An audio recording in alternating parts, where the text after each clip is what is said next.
तो कोलकाता के कुछ टीएमसी के कुछ नेता हैं जिसका बयान आता है तो बयान सुनकर लड़कियों को, महिलाओं को नाइट ड्यूटी नहीं करना चाहिए, हैं उनको छोटे कपड़े नहीं पहनना चाहिए। जो देश की बेटियां हैं उसको कंपनियों में रात को टाइम कम नाइट ड्यूटी नहीं करना चाहिए। तो आप एक बात बताइए कि राज्य सरकार हो या केंद्र सरकार हो या किसी पार्टी का नेता हो, आप उसको सुरक्षा मुआवजा नहीं करा, मतलब सुरक्षा उसको प्रोटेक्ट नहीं कर सकते हो, तो इस तरह से बयान देना, मतलब आपको क्या लगता है कि ये जो नेताओं का बयान आता है, नाइट ड्यूटी नहीं करना चाहिए, लड़कियों को छोटे कपड़े नहीं पहनना चाहिए, बॉयफ्रेंड के साथ नहीं घूमना चाहिए, तो आप क्या सोचते हैं इसके इन नेताओं के बारे में?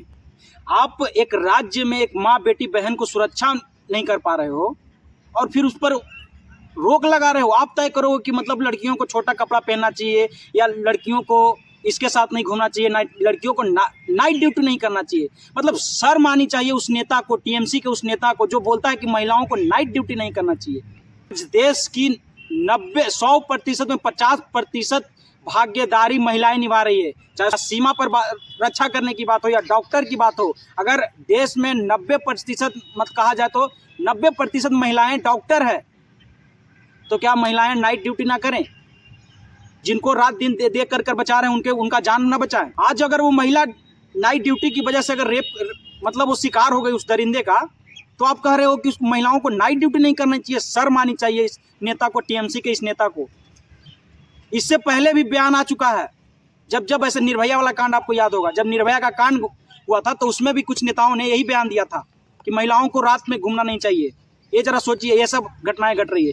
अब सोचिए कि निर्भया जैसे कांड होता है तो उस अपराधी को 4 साल जेल में रखकर उसे खिलाया पिलाया जाता है और फिर उसको फांसी दिया जाता है।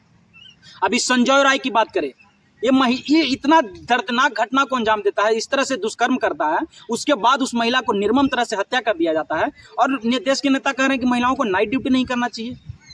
आप सोचिए कि देश में हो क्या रहा है। तो दोस्तों, आप क्या सोचते हैं, उस संजय रॉय को क्या फांसी की सजा मिलनी चाहिए या बीच चौराहे पर उसे दौड़ा कर मारना चाहिए या बीच चौराहे पर फांसी देनी चाहिए? अगर उसे जो खुद बोल रहा है कि मुझे कोई फर्क नहीं पड़ता, मुझे फांसी दे दो, तो उसको क्या डर है? कोई डर नहीं है। तो एक ऐसी कानून बननी चाहिए देश में, एक ऐसा संविधान में एक ऐसा कानून ऐड होना चाहिए जिससे थर थर कांपे अपराधी ये सब घटना को अंजाम देने से। आपको मैं गिनाऊंगा, आज दो नाबालिग बच्चियों के साथ स्कूल में दुष्कर्म किया गया। मेरठ की बात बता रहा हूँ, एकदम ब्रेकिंग न्यूज चल रहा है, जानते हैं? 2 बच्चियों के साथ, उन बच्चियों का उम्र क्या है? 4-4 साल। 4-4 साल की बच्चियों के साथ दुष्कर्म किया गया स्कूल में, रोड जाम करना पड़ रहा है। तो सोचिए कि डर भय कहाँ है। मुजफ्फरपुर की बात करें, मुजफ्फरपुर में एक दलित बच्ची के स्तन काट दिया जाता है, उसका रेप किया जाता है, उसके घर से उठा लिया जाता है। सोचिए घटना, ऐसी घटनाएं हैं।